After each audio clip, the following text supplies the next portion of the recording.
Every summer that Nick had been alive, he went with his family to live at their cabin in northern Minnesota. His father ran his business from home for the most part, as long as he had Wi-Fi. Nick's mother was an elementary school teacher. Even though she didn't have to work, she did it to stay busy and to stay away from Nick's father. His father worked hard and provided more than enough for his family, but he was aggressively controlling.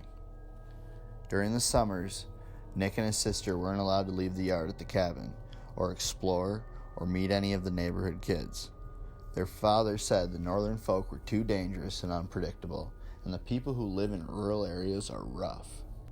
This coming summer would be the first time the family went to the cabin after the passing of their father this past October.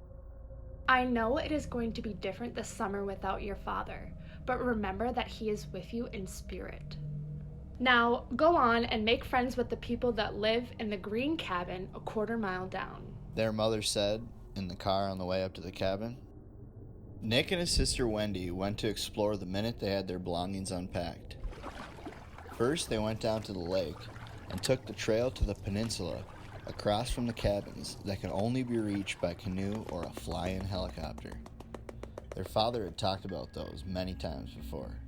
After the peninsula, the kids wandered down to the green cabin, a quarter mile down, that their mother had mentioned, only to find the nicest, friendliest old man they had ever met before. He lived alone since his wife died, and he immediately invited the kids inside for lemonade and a turkey sandwich. Oh, don't you know, it's really nice of you guys to come in and hang out with an old guy like me. You know, ever since Mary Jane died, I don't get visitors like I used to, and the kids really don't come around anymore. When it started to get dark outside, the kids decided to leave after playing one too many different games of cards after lunch. Nick did not stop talking about how nice the old man was on the way home, and how good the turkey sandwich tasted, and how good his house smelled, and how clean the cabin was considering an old man lived there alone. Wendy, on the other hand, she was quiet. Wendy told her brother that she felt an uneasy feeling the whole time she was there, and she refused to go back. She then stomped her feet and picked up her pace and got inside her cabin before Nick. Wendy went straight to her bedroom, skipped dinner, and slept in longer than usual.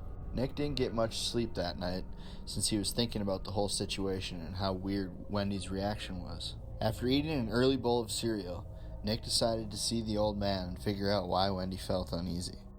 Wendy was a tough girl that most people would call a tomboy. She wasn't frightened easily. On the way to the green cabin a quarter mile down, Nick noticed an old, rusted, faded, worn-out for sale sign that he didn't notice yesterday. It looked as if the house had been for sale since before Nick was born. When Nick got halfway down the old man's driveway, he noticed that the grass was growing long and wild, and that he didn't notice that yesterday, along with the faded blue paint job that looked vibrant and fresh the day before. Nick rang the doorbell and just thought maybe he wasn't paying close attention yesterday, and that the old man didn't have the energy to cut the grass or repaint the house, and that's why it wasn't selling. After 3 rings, no answer. Nick opened the door and was immediately smacked in the face by the smell of a musty old house. Everything was covered in cobwebs and looked deserted, although the furniture was positioned exactly where it was the day before. How could this be? Did Nick and Wendy imagine this? Did Wendy see something Nick didn't? Was Nick's father sending them a message? After standing at the doorway in disbelief, Nick walked over to the table that the 3 of them played an endless game of cards the day before, or at least he thought so. And he found the only thing in the entire house that looked colorful, new, fresh, and not covered in cobwebs. Sitting on the dusty old, broken down kitchen table was the deck of cards.